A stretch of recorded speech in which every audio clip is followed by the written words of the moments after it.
think we're ready to get started. Thank you for joining us here on a Wednesday for an extra Beck Talk this week.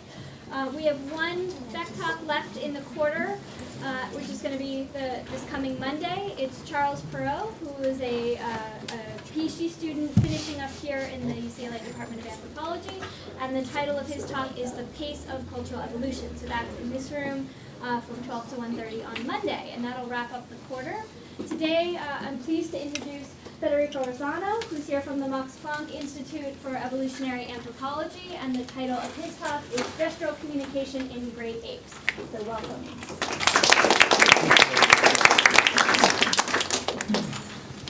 Does this work? Can you hear me fine? Yeah. Perfect. Well, first of all, let me say thank you so much for inviting me to present this work here. It's an absolute honor, and I just got emails from all over the world saying congratulations on being invited to give that talk. So this is just the prestige that this speaker series has. So thank you so much for that. I just want to give you in 2 sentences a little bit of an idea of my background so that you can maybe then understand why I look at things in a certain way. So I did my BA, MA in Italy in communication studies and semiotics. Among other people, I studied with Umberto Eco. And then I moved to Nijmegen. I studied here social interaction with the guys sitting on that side. And I did my PhD in psycholinguistics in Nijmegen, where I worked mainly with Stephen Levinson, so kind of pragmatics. And 2 years ago, I moved to Leipzig to do my postdoc with Mike Tomasello. And hopefully what you'll see here is a little bit of a combination of this kind of strange background. I'm telling you immediately that there won't be, it's not experimental data, so there will be some numbers, so don't worry. And there will be lots of clips. And I am more than excited to just hear any question you might have. So, what is going to be the talk about? So it's 2 pieces. The first one is going to be kind of 2/3 of the talk, and it's going to be on the ritualization of gestures in bonobos, and is a study that I've been running with Marta Lina and Mike Tomasello. And the second piece is going to be on requests and offers across species, and it's work that I'm doing with Katja Liebel, both of these projects done in Leipzig. I really want to thank Marta, Mike, and Katja for their amazing help with this, and actually for being, especially Marta and Katja, kind of the driving force for this. Every mistake or every issue you find here is just my responsibility. It's not theirs. So, all of you know this. Some of you might not be so used to actually look at apes. So for the few of you sitting in this room that are not very familiar with the great apes, so let me introduce you the characters. From the left, the chimpanzee, bonobo, human, gorilla, and orangutan. We have common ancestors with all of them, of course. We have a common ancestor with chimpanzees and bonobos dating approximately 5 million years ago, with gorillas approximately 9-10 million years ago, and the orangutan further down. Chimpanzees and bonobos are as much our closest bonobos are as much our closest relatives as chimpanzees are. So even though we tend to always talk about the chimpanzee as our closest relative, bonobos are as much our cousins as the chimpanzee. And the first part is going to be on bonobos, and that's why I'm emphasizing this. So I want to start with the only example of human interaction you're going to see. And hopefully it will kind of be useful to think about what we looked at in apes. So it's a recording I've done here, actually, in an office at UCLA a few years ago.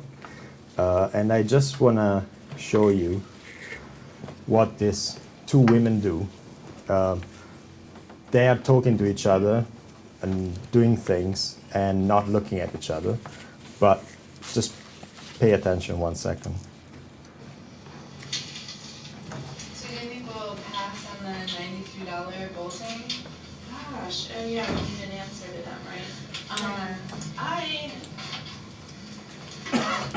think $93 is kind of highway robbery, but I don't know if we can. Why don't we talk to Scott over lunch? So what they're saying, the first person says, so do you think we're going to pass on the $93 bolting? Okay, let me play this again so that you can see what the other one We'll says. pass on the $93 bolting. Gosh, oh yeah, we need an answer to that, right? I think $93 is kind of highway robbery, but I don't know if we can. Well, let me talk to Scott over lunch. Now, as boring as this can be for human beings, lots of what it's happening here, we know the apes don't do. So things like asking each other, so what do you think about that thing that happened a few days ago? Do you think the other one is going to be fine with it? Oh, well, maybe I'm going to ask him and then see what he thinks. So all this kind of, I mean, we know that they do lots of relational work, but maybe they don't do it just like this. The other thing that they do, obviously, they don't sit in offices sorting out folders and envelopes. But notice that these two women never look to each other. They just keep going on with their own activities and just never look at each other. And they can still talk and sort this thing out and agree on what's going to happen next. And this is what language can help you do. Now, if you don't need to look at each other, you don't need to see each other's body movement to actually make sense of what this other person is asking for. Not only there is this kind of basic structure that we'll come back later, which is the basic structure of social talk, which is, you know, you have a first action, a question, and then you have a response, and then this response gets developed until it's satisfying in terms of what the first question was going for. She wasn't just asking, it's not just a yes-no question, so do you think they're going to pass on this, yes or no? It's just asking the other person to do something about it and to tell her what could happen next. And indeed she says, I'm going to talk to this other person, our boss, and we'll see. Now, this is the only human interaction you're going to see, so no worries. It's going to be more exciting, but just keep in mind lots of this boring stuff we don't usually see in apes. Yeah, we know lots of stuff about apes, at least from the research that's been done in the last 30 years by many people here, many people in Leipzig, and all over the world. And here is some of the things we know. So we know that apes understand what another ape can see. If you have questions later about how we know this, we can talk about some of the experimental evidence for this. We know that apes understand what others want, so what their goals are. We know that apes understand the intentions of the others, so what the other is. It's kind of related to the goals, you know, what is kind of going for. We know that apes usually do not learn by imitation. I'm talking about great apes here, and I know the orangutans do, and they're better than others. Bonobos and chimps are not very good at imitation. They're pretty bad. And other monkeys, of course, are different as well. So great apes. And apes' vocal communication, great apes' vocal communication is not very flexible and is mainly genetically determined. Simple example, the food grunt. A chimpanzee sees food and then produces the food grunt. It's not producing the food grunt to tell everybody, hey guys, I found food, come and look. It just gets excited and produces the food grunt. Now the others can use this information to figure out that there is food, but that's not like you just going and say, hey, I saw some food over there, come and see, okay? And as we said, it's very much genetically determined. They don't very flexibly, they seem not to be able to use it very flexibly, at least the great apes again. Now, some more things we know. On the other hand, the gestural repertoire is much more flexible. And we know that they can learn some of these gestures. And you'll see that the main piece of the talk is going to be how they learn this, and how they learn this, how they develop this repertoire.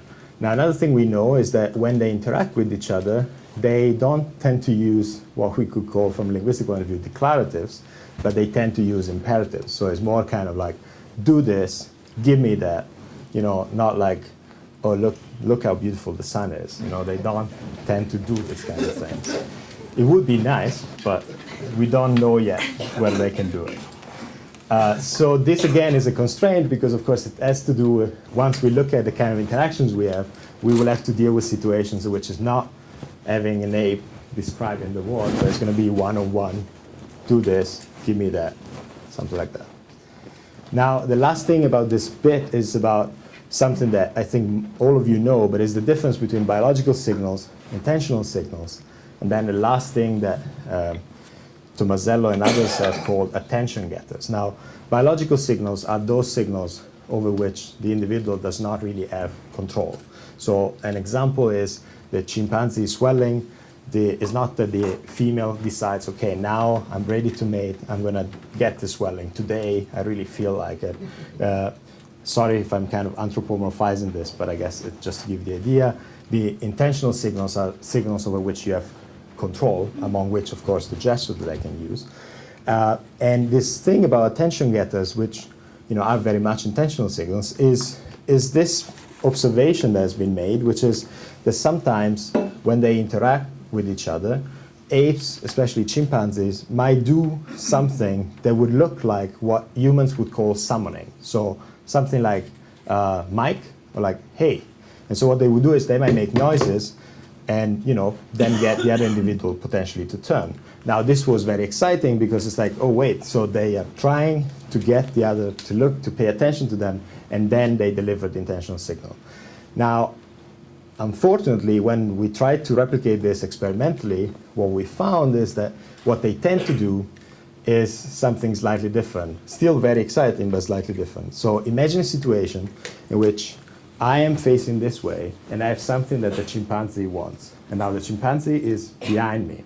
Now, one way for him to just get me to give this would be to just do some noise, then I turn and I could pass it. Now, what the chimpanzee does, though, is not this calling my attention. He would just move in front of me and then do the gesture. And this is what you see again and again also in their live interaction, that very often, rather than actually calling for the other person, the other individual to turn, they would just redirect their body so that then the other one can perceive them, and then they can produce the signal.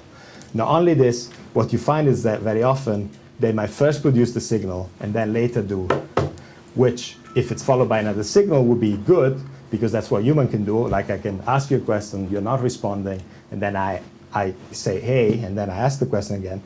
Though very often they just don't do that. It's like they do the gesture, and then they do, and that's it. And then you're like, well, that's not very useful, right?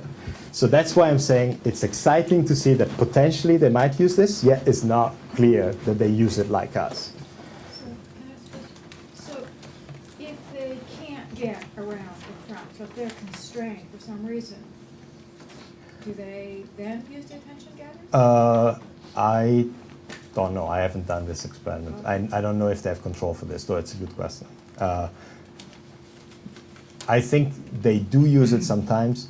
It's not completely clear whether it's about constraints or not. But that, as far as I know, that hasn't been tested. Yeah. So why did I talk about gestures? I mean, let me say from the beginning, very often during this talk, I'm going to use the term signal, like intentional signal, sort of interchangeably with the term gesture. But I titled this talk Gestural Communication because of, I think, I want you to see that this is quite similar to what humans do, and I want to show kind of the similarities rather than the differences. And I'm using this definition by Kendon, which is one of the biggest gesture researchers among humans, which is gesture is a name for visible action when it is used as an utterance or as part of an utterance.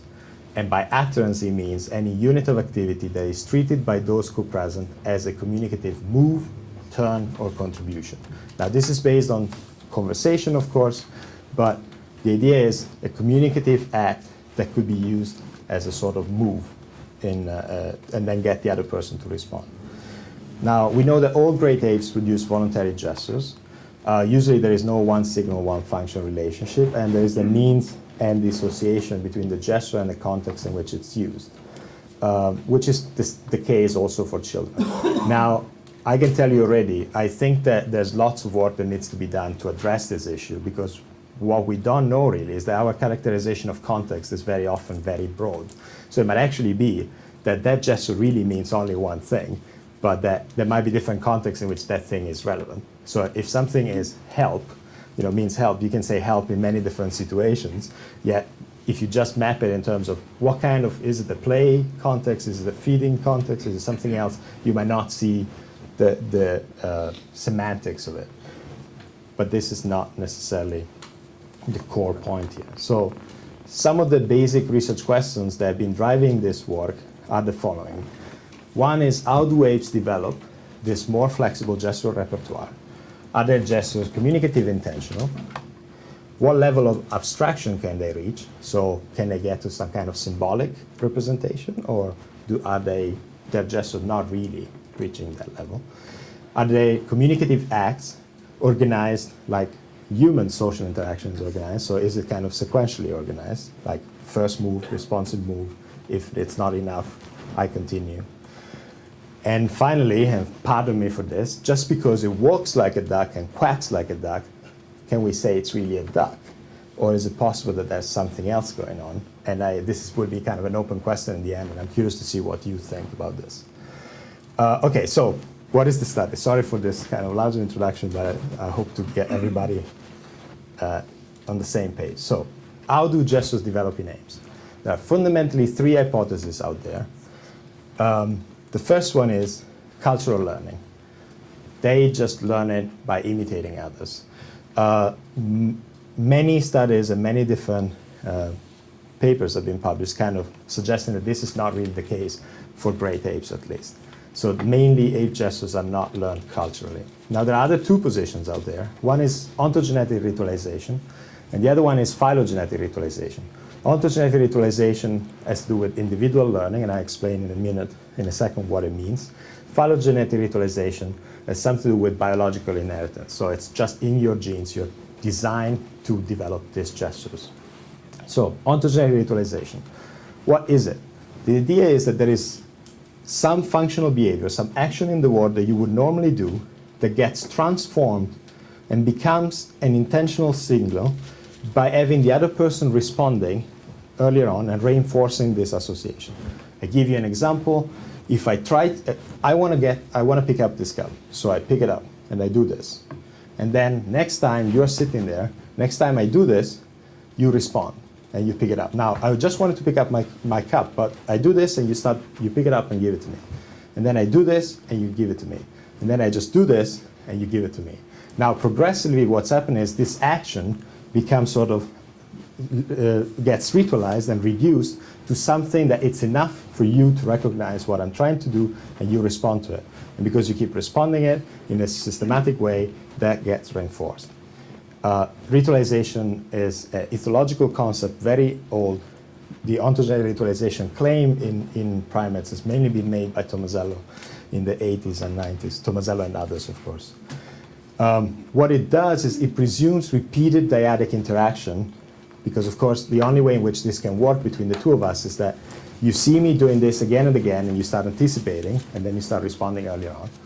And it also, what it presumes is that if I now interact with another individual, you might actually respond and I might ritualize something else, so that with you it might be that I get to this point, but with the other one might be that I have to do all this for you to actually respond. And that's the level at which the gesture that I do to you, while I might do another gesture to another individual.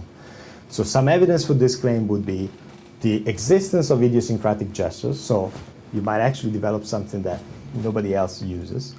And the fact that there will be different gesture types affected by the kind of role you're playing in this interaction. So, what you'll see is like mother-infant, mother carries the infant. The actions that the mom does are different from the actions that the infant does, so the gestures that they might develop might be different. There have been quite a few publications on this, among which, for example, this one's by Tomasello on chimpanzees. Phylogenetic ritualization is this claim that fundamentally gestures are just species typical, there are no individual innovation, and you're just bound to develop the same gestural repertoire because it's just in your genes. Now, I'm not disputing the fact that, of course, the kind of gesture that Bonobo does has something to do with its body and its biology. What we are saying is that your interaction with the world and with mom, the claim is phylogenetic ritualization says it doesn't really matter. It doesn't matter how many interactions or what you're doing with mom. There's no ritualization. You just develop this. At some point, it comes up. You just do these gestures. There's no significant differences within and between groups, and there would be no idiosyncratic gestures. Now, one of the reasons I'm putting this out is because in the last 2 years, this claim has been pushed back again by Bern's lab, so St. Andrews. And there's this paper, for example, on gorillas, but also other works that kind of say, even though we believe it might have been ontogenetic ritualization, really it's just phylogenetic ritualization. And hopefully what you come out from this meeting with is that maybe ontogenetic ritualization is still a good answer to most of the gestures they develop. So what did we do? We looked at bonobos. As I said, work done on chimpanzees, work done on gorillas. We wanted to look at bonobos. In the last few years, I know that there's another lab in San Diego, Christine Johnson is working on bonobos and carries and so on. And we looked at mother-infant diets, and we looked at many different diets, so in different zoos, and a very specific activity, which is a carry. And I'll explain why in a minute. But let me say a few more words about bonobos, just for those of you who don't know them. So they've been discovered in the 30s, so it's the last great ape that has been discovered. And the main reason is that they only live in the Congo Basin. There's only one area in the world in which they live. They're highly endangered, and that is really sad. They're a matriarchal society in which the highest female is usually the highest ranking individual. So the females are kind of leading the society. They are less competitive than chimpanzees. Sex is used as a means to reduce tension and solve conflicts. As far as we know, there's no evidence that they kill conspecifics, while we know that chimpanzees do. They recognize themselves in the mirror. They follow gaze and are sensitive to attentional states of others. And so they're interesting. And as I said, they're as much our closest relatives as chimpanzees are. So the data, as I said, 6 different zoos, 4 in Europe, 2 in the US, 9 diets. Actually, we are collecting a 10th diet. And we recorded this mother-infant interactions for 2 to 4 hours a month, between 12 and 20 months. So we have quite a few hours. For the last data that we have collected, we have more than 100 hours for one diet and another 100 hours for the new diet as well. So lots of data points, lots of things to look at. And of course, the issue is, okay, now we have all this data, and we have this question, how do we look at it? And how do we start making sense of this? And there are different ways, of course. And one way is you could start from looking at forms, which is what most research on gestures has done. So you identify a specific gestural behavior, and then you look for every instance of this gesture you find across all individuals within that, for that individual, and then you try to say, what does this mean? And you try to see what is the meaning of this.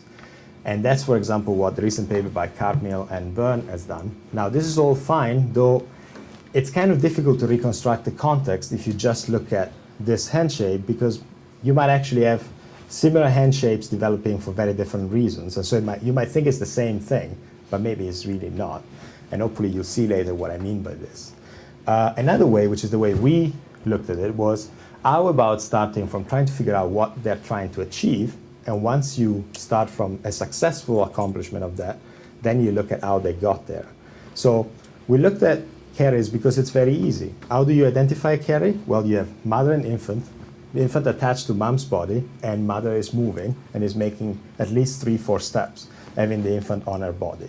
So that's a carry. Now, how do you get there? So you'll see later on, most times, one just grabs mom grabs the infant and you do it. But there might be something else going on. There might be some coordination, some gesturing, some signal that actually gets the two to understand this is what we're going to do. And then you do it. Now, another thing that I want you to remember while you look at the clips is recognizability is a crucial issue here. It's not enough that you just move your body, because moving your body does not necessarily mean it's a meaningful way of moving your body. So it has to be something, whatever the infant does, the mom should be able to recognize and then produce a responsive action that makes sense. And at the same time, to be reinforced, mom needs to project that this is what you're trying to do and can see before you finish and then respond to it. So, sorry, just a question. I don't understand what you mean by project. So, for example, is when you produce an utterance, okay, I can start saying something, and before I finish my turn, you can see where I'm going, and so you respond to it before I'm done. So this happens when you start speaking in overlap, for example. So I might ask you, so did you go and talk to Mike about and then I can continue. But as soon as you hear talk to Mike about, you can tell where I'm going with this, and you can say, yes, I did, before I even finish my utterance. So that's the idea. It's like while you hear it, you can project where it's going, like what is it going to be about, and potentially what it could be over. So what is the final gist of it, and then you respond to it early on.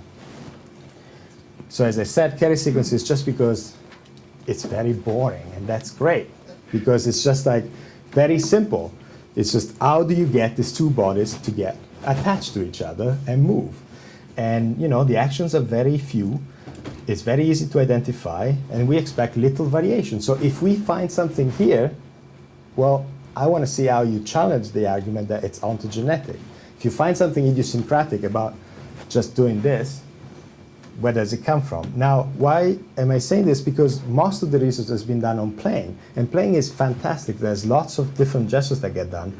But the first question is, what game are you playing? I mean, we don't know that. Does it matter? What kind of playing is it? What kind of things are you trying to do?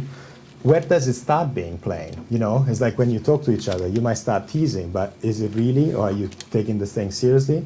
So where does it start? The kind of actions, bodily actions that can be involved, that can be many. Not easy to identify the beginnings, and we would expect a large variation among diets, so it wouldn't really help making our case. So we tried to look at carriers, and the first thought was, well, what do humans do? And humans, of course, carry infants in many different ways, some more orthodox, some less orthodox, like this one. This one is very interesting, actually. This is a Canadian invention. It's called Hippie Chick Hipsit. If you go online, you can find it. The idea is you stuck your child with one foot into this belt so that it can look at you and can look at the wall, contrary to this position in which the infant is cannot see mom's face, or this position in which you could see mom's face, but then you can't see the wall, okay? So it's somewhere in between. You can go online and find it. But there's one thing that is interesting about this, apart from this kind of playing with this issue, is if you look at it, there's one thing that human infants don't do, which is they need some support. They need mom to hold them up. They need mom to wrap them up. They're not strong enough to just hold themselves. And this might be not very relevant, but once you see what the apes do, you see that mom moves and just moves. And if you don't stay attached, you're going to fall on the ground, you're going to hit your head, and it's not going to be funny. So it's quite important. It's not enough that you just get the infant and attach it. You want the infant to actually understand that this is what's going to happen. That mom is going to move, and it's going to move and carry you around. So you better grab mom and stay attached and pay attention. So that it's kind of interesting, because now you need to find a way for mom to communicate to the infant what's going on, and for the infant to communicate to mom what he wants. So let's look at a couple of examples, and then we get better into the details. So there are fundamentally, contrary to humans, there are fundamentally two basic types, ventral and dorsal. Ventral, very easy, the infant gets attached to the belly of mom.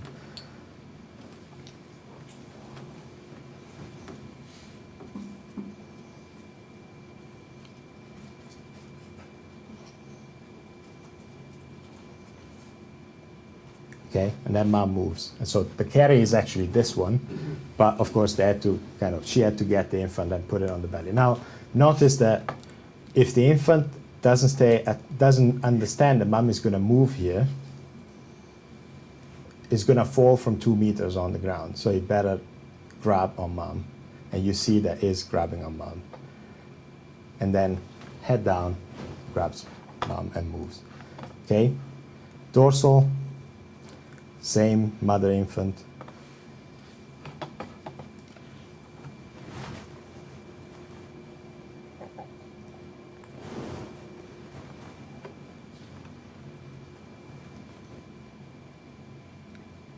Okay, so there's nothing special about this.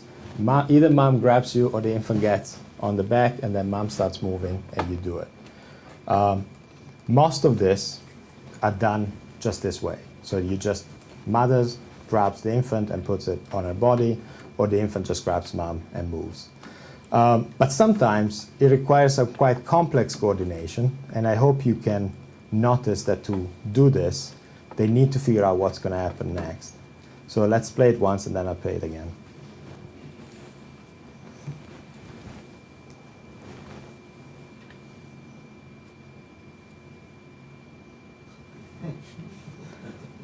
So what you'll see is that mother looks at the infant and starts moving. And the infant turns and will start going down the rope. At the same time he goes down, actually she goes down, mom keeps monitoring where the infant is. And by the time they get close to each other, mom will actually put her shoulder so that the infant knows where to land, okay?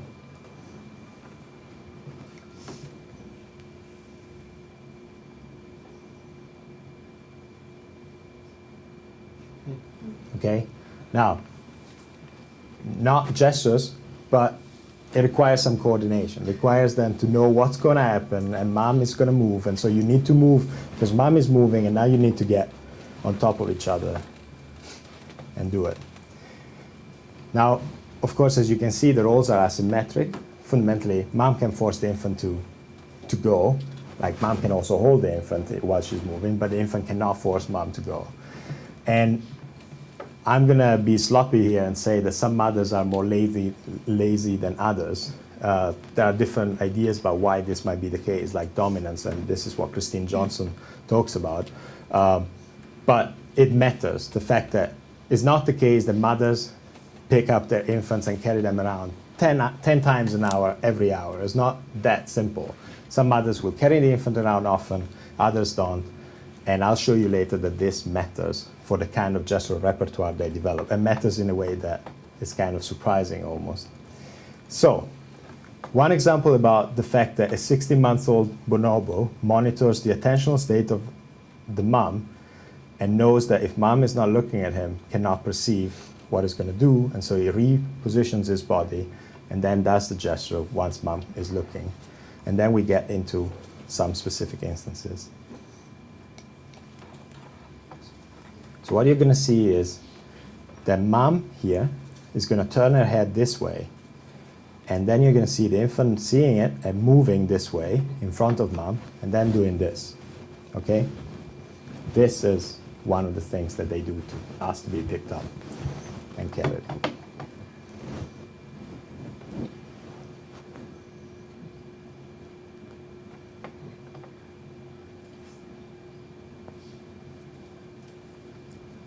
Okay, so let me show you this again. So infant looks at mom, and mom is looking somewhere else. What does the infant do? He moves, then is in front of mom. They see each other. Mom sees it, and then picks him up and goes. Okay, I have many more examples of this. We know that they do it. It's just that for me, the fact that at this age they know it is quite impressive.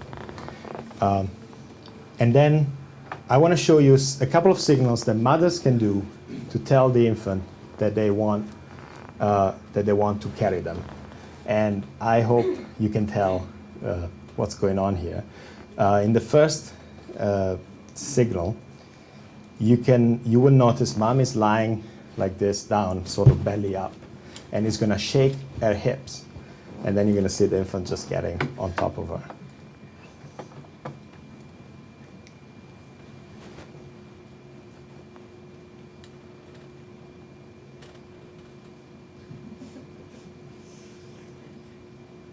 Okay, I'm going to play it again, but I hope you can see.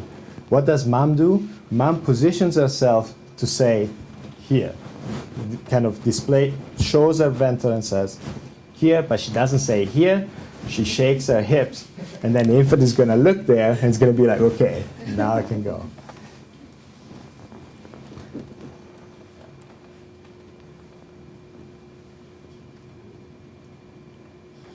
So it's kind of like, come on.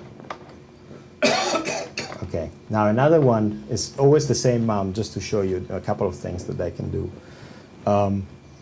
This one is a dorsal display. So the mom is just the infant is a bit higher up and is going to go closer and just do this. And so the infant then can see this is where you can go, and does it.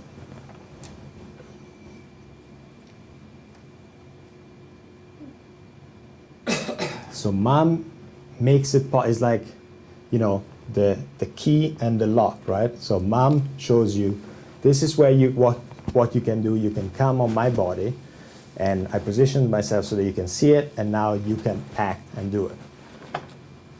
That's one of the things they can do, of course. They can also just grab the infant and go. But what I find more exciting is what the infants can do. So let me start with one of the gestures that is not ontogenetically ritualized, and yet it's used. And we identify it as relevant for carriers just because we see that they do this before mothers carries them. So we start with successful carriers, identify the kind of repertoire that they used before, and now what we're doing is we're going back and check when are these gestures used and to see what kind of response they tend to elicit. So the lip pucker is this. If you look at my face, this is what the baby does. Okay? Usually with a little bit of whining.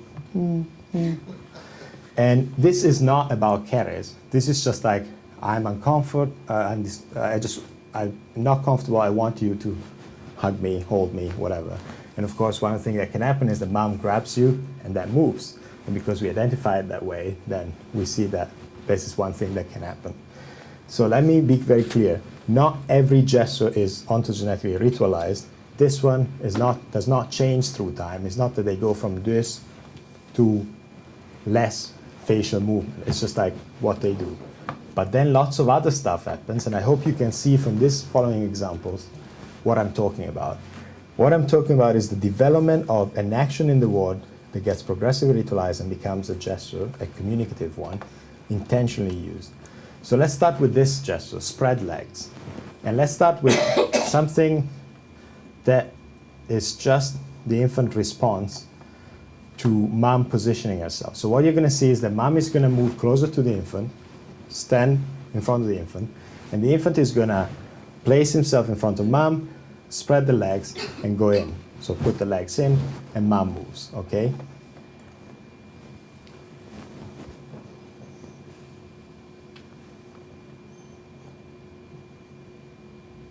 Now this is not a signal for mom that he wants to be carried. This is just responding to what mom is positioning herself. We saw it before, like displaying, like showing the shoulder, showing you, and the infant just responds to this and gets in. Fine, this is just responding. And then you see this.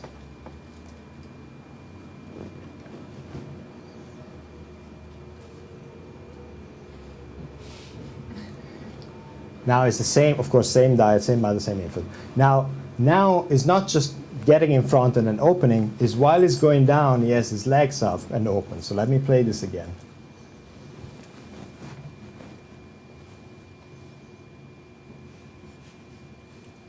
Okay, so he starts getting his legs open up earlier before actually getting to that position. So what's the time delay between those two clips? I think probably 3-4 days, 4-5 days. And this is like 3 weeks later.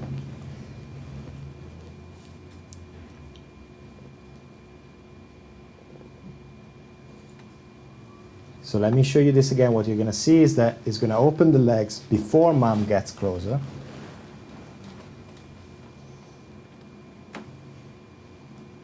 Here, okay, you see as the legs open, and mom is seeing it and moving closer. And you're like, yeah, but still, it's not really something. And then this is what you see. And I hope when you see this, you say, okay, maybe I believe you.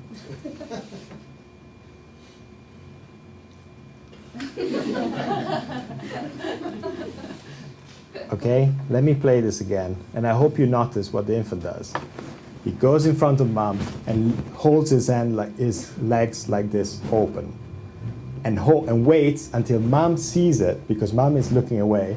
When mom sees it, then mom responds to it. So now it's the infant that starts and mother that responds.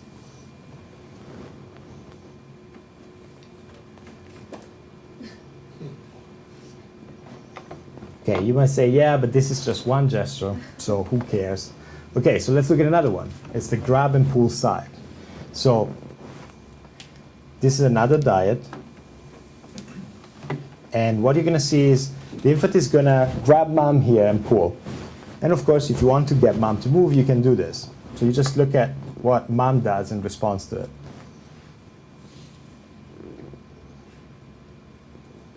Scratches herself, he tries again. What mom does, notice, is mom slightly taps his back, okay? So taps his back before she gets him up. So look at it.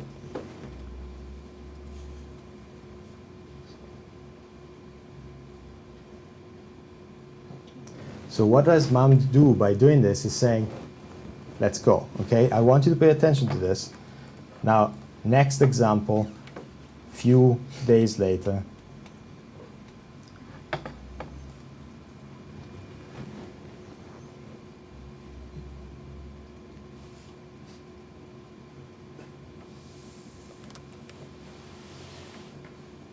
Now he's holding the hand here. Now, I hope you notice, she's not just touching any body part, it's touching this body part. Now, why is this interesting? Well, because that's exactly what he's going to grab, right? So that's where he grabs mom. He grabs mom here. And so this one touches that point and pulls. Now, if this is meaningful, and we know that for gestures, of course, I'll give you an example. In Italian emblems, the difference between this and this is quite crucial. This means it's tasty, this means you're crazy. And if you get it wrong, you know, you get different responses. So let me just show you what this infant does. Notice that what he's going to do is not going to put any part of mom's body. He's going to put his hand under mom's armpit, exactly in the same place that I showed you before.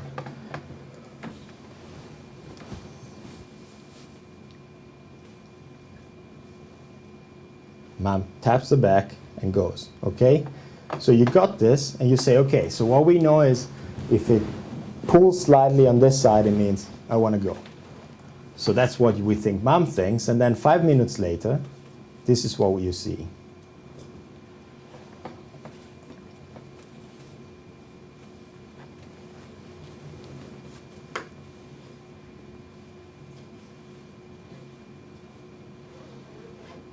And instead of carrying, is nursing.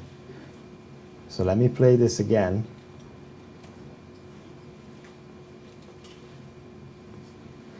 So what happens here is, he does the same thing he did before. And mom taps him in the back, and that's what we know is the signal, now I'm going to carry you. But he's not fine with that. That's not what he's trying to do, and so he gets out of it. And then mom takes him in and does the nursing. Now, it could be that the nursing is just some random alternative. But if you look at how the nursing position of the infant is, and you think about what the carry position of the infant is, you might notice that the infant grabs mom in the exact same way. So what we expect, and what I would like to do, is go and look at all the nursing and how they ask for nursing and see whether some of this becomes kind of develops in a similar way. And then I want to show you one gesture that it's our idiosyncratic gesture, and I think the first time I talk about it, people say, oh wow, they have symbolic capacities. And the gesture is the spin. So what the infant does is does this. And what this means is, carry me, let's go. Now you're like, in which way does this mean carry me? So let me show you how it comes to be, and hopefully you see that it's not symbolic, okay? So this is how it starts. So it tries to go out, turns and goes back and reattaches mom, okay? So that's the beginning of it.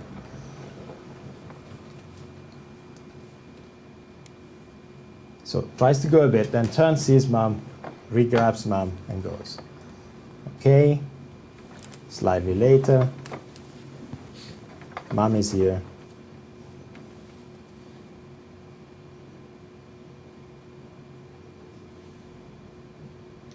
So just does the thing, and mom now responds before he even gets back to touch mom. So let me show you this bit again.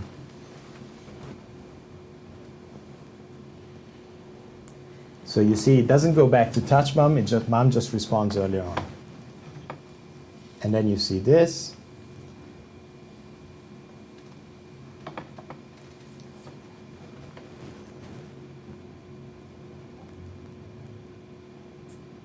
Again, he turns, does not go back and touch mom, just turns, and mom gets up, and you can see it here.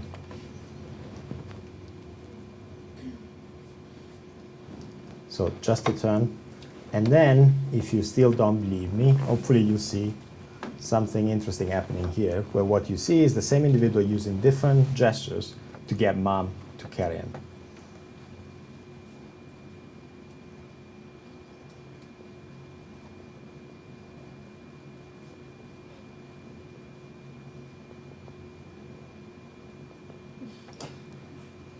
And now it turns, and he waits. And he doesn't have to get up again, he doesn't have to reach.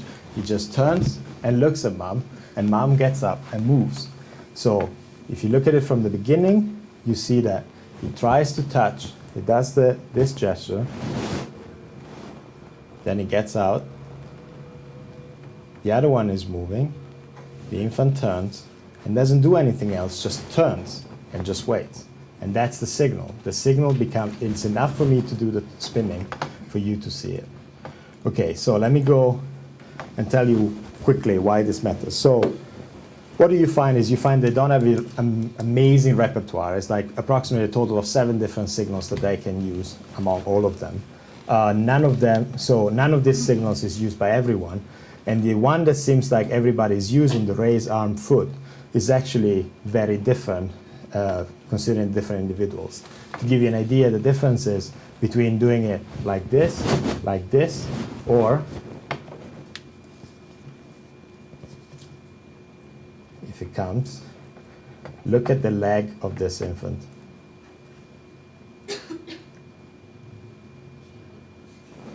Or like this. Now, you might say it's the exact same gesture. I say raise limb to be very generous, but you might dispute whether doing this is exactly the same signal. Of course, it has all to do with the action of getting on mom's body, but it's not necessarily clear. Okay, now the other thing is if you look at each child, none of them has all the signals. So you have some that have like 6 different signals and some that have only one and use only one, and they never use the other ones. Yes? Are those infants all the same age? Or? Between 12 and 20 months. So they're being recorded for the same amount of time. Now, the other interesting thing, if you look at it, is, well, let's look at what mom and infant gestural repertoire is. And so the one on the left is the infant, and the one on the right is the mom. And what you hopefully can see is that the infant uses many more signals that the mom uses. Not only, they use different ones. So they use stuff that mom has never done to them, gestures that has never been produced by mom towards them, as far as we can tell. And as far as we can tell, of course. One of the things is once you have more than 100 hours of data, you think that the chances you might see at least a couple identical ones would be nice, but you don't really see it. And when we say the blue ones here is not touching the same body part. So, the infant touches here, and the mom actually touches the leg, for example. So it's not exactly the same thing. 2 things about motivations and why it matters. Well, one thing is you look at the relationship between how often mother initiates the carry and how often the infant initiates the carry.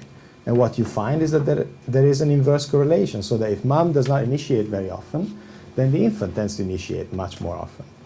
Now, does that matter? Who cares? Well, it matters if you find that the amount of times the infant initiates the carries correlates with the final gestural repertoire that they have, which means the more times I try to initiate, the more likely I am to start developing some signal, and at which point, it might actually get reinforced, and so it might become part of my repertoire. So you find that the one who does initiate more often, these ones, tend to have a larger repertoire than the ones who initiate very little. So the basic point here is that there is an emergence of the practice to initiate carries in bonobos is done mainly through ontogenetic ritualization, though not only, as I said, for the lip pucker. There's a gestural development from physical actions. There's a flexible repertoire and evidence for failed attempts corrected with different resources. And there's an inverse correlation of infant initiation with mother initiation and direct correlation of repertoire with infant initiation. There's a convergence towards a similar repertoire, but also idiosyncratic behavior. And right now we are recording 100 hours of this other infant who has the same mother as one of the infants we have. And so, of course, what we're interested in is to see whether they develop the exact same repertoire. And I know I'm kind of late, but if you don't mind, I would like to show you another couple of gestures from another study. I literally have 3 slides, just to give you an idea of the fact that we're doing other stuff as well. So we're not just focusing on this. And again, if you're interested in looking at signals and gestures and so on, one thing is like, well, what kind of activities can you look at and can you reconstruct? And so we were interested in looking at food sharing and looking at requests and offers.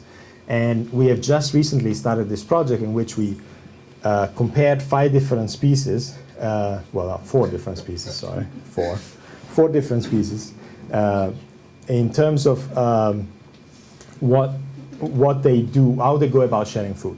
Okay, so what we did is a very simple situation. You take a bag, fill it with food, usually branches and syrup and stuff, and then you throw it into the enclosure, and you see how they go about eating it. And you do it 10 times in a row. It's always the same group, and you see what happens. And with the children, we did the same thing. So we didn't throw it into the enclosure. We just put a bag with gummy bears on the table, or with dried fruit for the Namibian children. The reason we look at Namibian children is not just Namibian children, it's hunter-gatherer population. So mainly because there is a claim that they tend to share more than others, and they tend to share everything. And I'm not going to tell you much about the final findings, because this is work that hopefully will get out soon. But one of the interesting things is that the way you see it is bonobos, chimpanzees, orangutans, one gets the bag, takes the bag, keeps the bag. The other ones are around and try to get it from the one who has the bag. When you look at the children, the Namibian children, there is one individual who gets the food and starts distributing it to all the other ones. Now, you don't see this happening with the apes. But what the German children do, to me, it was just surreal, which is like, you have a table with a bag with candies inside, and nobody gets the bag. They just go one by one and take a couple and leave, and then they might come later and get other ones. Now, we might say, well, but maybe they're not very hungry. Yeah, but I can tell you, the orangutan and chimpanzees, they get lots of food all day long. And once you send a bag this big of food, they don't need to eat all of it, although they do. So still, they find different ways of sorting these things out. So we looked at different actions: reaching versus requesting, taking versus stealing. This is how you would do it with humans. And dropping versus offering. I just want to show you 2 quick clips. One is stealing in chimpanzees. How can you differentiate taking from stealing? Well, let me show you an example of taking and then an example of stealing.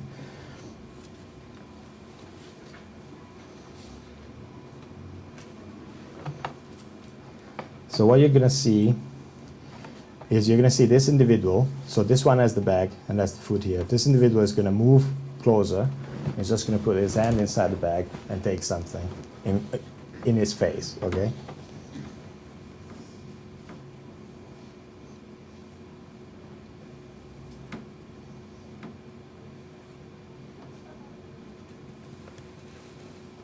So not running away, not doing anything weird, just goes there and does it. Of course, careful, because the other one can respond, but which is different from how they do stealing, and I hope you can see what I mean by it.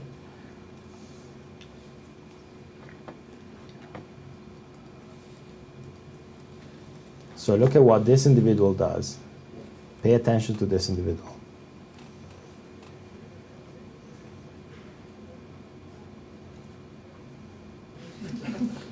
Okay, is that clear what they're doing?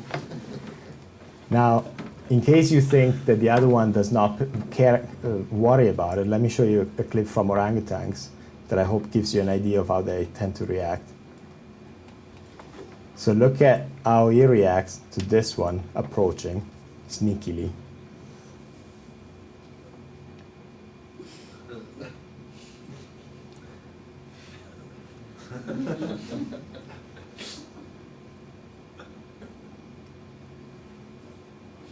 And then it lets go, okay? Let me show you this again.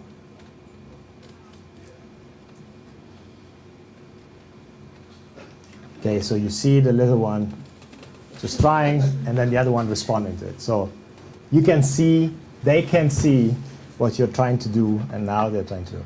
But this is not the main point. The point here is, offers and requests. And the main take-home message for you today is chimps, bonobos, and orangutans are very different in the way in which they would do offers, requests. First of all, chimps don't really do it. I mean, they just don't offer food. The closest you have is like somebody having a branch here. I mean, I can show you the example. And the other one is here and just takes it. So if you say that holding something here means you're offering it, well, maybe. Request, it's interesting. And I want to show you how they do it because this is something you see very often in chimps.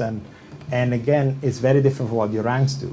So what you're going to see here is that this individual here has a bag which there's still sugar in it. And you're going to see another individual coming.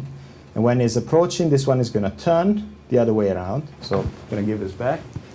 And then you're going to see this one coming closer, putting his hand on the thing and waiting until the other one lets go, and then you take it and go. So that's the closest thing to requesting you get.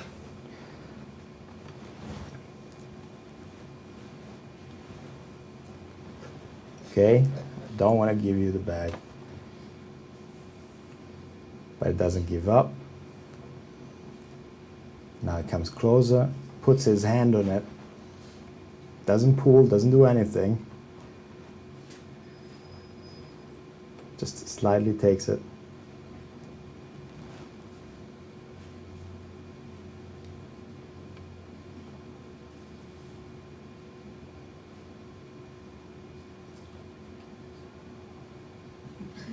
Okay, so that's how chimps do it. They just come there, either they steal it, of course, or they just come there and just stay attached to you to see what you're doing.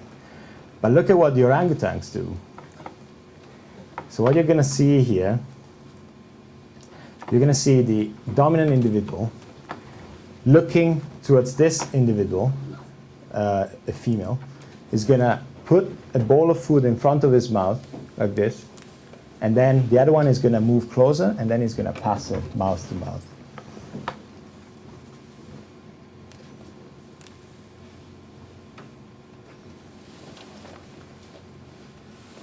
They're looking at each other. Okay, so let me show you this again.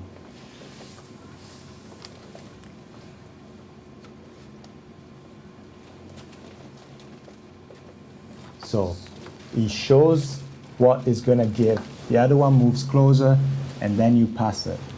Now, in case you think, well, that's just by accident. Well, we have many more instances for sure. But I want to show you also when he is really wanting to give something and the other one just doesn't care. So he's really trying, you know? Okay, so look at what he does again.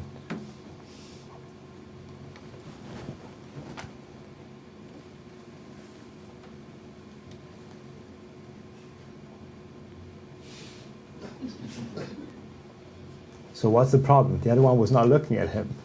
So you see him doing, I mean, you can tell me this is not intentional, but to me, it can't be clearer than like putting the food and trying to do. I mean, if you have many instances of the first one successful, once you see this, it's like, okay, that's what he was trying to do.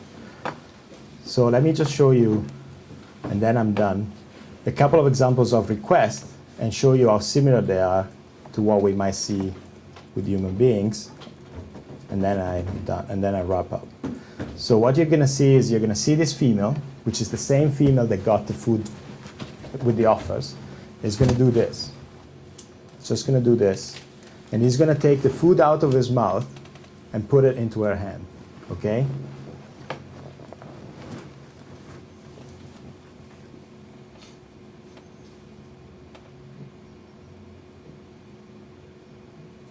Is that clear, what he does? That he recognizes clearly what she wants and he does it with no problem?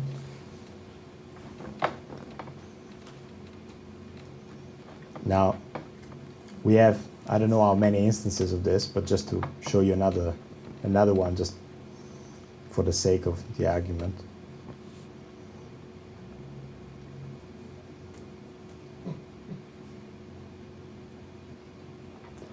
And in case you think he only passes chewed food, he can also pass something else. So So he has a branch in his hand with some sugar in it. So he kind of leaves it there and lets her take it. It's less clear than the other ones. And the last thing I want to show you is how the one who requests knows that the other one is not going to do it. Because of course it's not enough to know to try, is that if it's actually meaningful and it's actually an utterance, there should be a way in which you know when it's not going to succeed, and then you have to give up. So let me show you this, and then I'm done.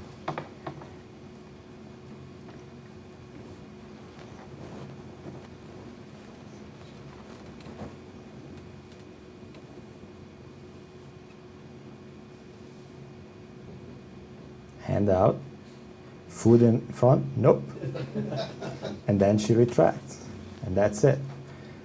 What is the problem here? Well, if he normally takes the food from his mouth and put it into her hand, he put the food out, but not only he takes it back in, he starts chewing, which means he's not going to give her whatever he was chewing at that point. And so at that point, you know it's not going to happen. Yes? Are there multiple orangs that you see doing this? Well, I have never, okay, so part of my introduction was I've never worked with orangs or bonobos until I went there. So this is the first kind of data I got. I would love to look at others and see whether they do And it. he's the only one in the group that does this? He's the one who gets the food. Yes, the one who has the food. So that's the problem. Is like we create a situation in which he is the one who always gets the food. He gets the bag, he has the food. So he's the one who can pass. So it's not, we don't have really situations in which it's the other one who gets it, but we could actually, sorry, I just closed this and I just wanted to show you the conclusions, which might make sense. Sorry. And then, okay. So, just the last two minor things. Do you remember what I told you in the beginning about the organization of action and social interaction? So, first pair part, second pair part, first move, responsive move. Not just any move, a specific move from the other one that displays an understanding of what you were trying to do. They're relatively ordered, they're pair type related, and if you don't get that, you're going to try something else until you get it. This is what you saw with the infant, pursuing it, trying in different ways to get mom to respond. Now, the other thing is this instrumental versus symbolic issue, because I told you about the spin. Now, you look at the spin and you think, wow, isn't this amazing? A 16 months old can actually create a new gesture. But actually, the way it develops is he moves out and then turns back and tries to get mom to do it. And because he tends to do this again and again, it's enough for him to just go out and turn to just get mom to respond. So the way even this gesture develops is fundamentally from acting in the world. So an instrumental action that gets ritualized and reduced to the bare minimum. Yet there's one thing that I find interesting, which I hope you find interesting as well, is what you have seen, for example, with this gesture, is this cannot be the way in which you get stuff in the world. So I can't pick up my cup if I do this. So if I want to get the cup, I have to do this. If I want to get food, I have to do this. This is what you do when you receive food. So when this is a second move, this is a responsive move. So when you do it like you have something and you're gonna pass it, so I could pass this and then you're ready to get it as a second move. But now what they can do is they can use this in first position. Now, is this truly special? Well, think about what the infant was doing with the spread legs. So the infant was spreading the legs to just get into mom's body as a response to what mom was doing. And progressively, she starts doing it earlier on, and now can use it in first position to actually get mom to respond. Now, I'm more than happy to discuss this. I see that you're not convinced. But I think it's potentially interesting. And so just to finish, ontogenetic ritualization is not the only explanation, but some of it, I hope you believe that there's something that changes here. And if it matters how many times you initiate carriers to the actual final repertoire, I hope you can see they can't just be biologically inherited and that's it. Ape gestures, I hope you can see, are communicative intentional. They develop from acting in the world. It's not clear what kind of conventional creativity they have. There is a sequential organization of action similar to what occurs in human. Yet, and this is the very last item for discussion, is if you ask me, well, but then what's the difference? Well, the basic difference is accountability. And I think human action is very much accountable. So if you don't respond, there's some sense in which this is problematic and there's some expectation that you should respond, that you should do it. And it's not clear to me that when the alpha male does not provide the food, he's going to be held accountable for not being a good alpha male. But I think it's going to be like, who cares? Actually, what you see is I have lots of instances of, like the little one who's trying to steal, like he tries to steal, he gets hit, and then you see him rolling around happily, like as if nothing has just happened. So that's just what happens. You don't make a big fuss out of it. You don't hold a grudge if he doesn't pass you the food once you ask for it every time. And this, I think, is a little bit different from human sequential organizational action. Sorry for this long talk. Thank you so much.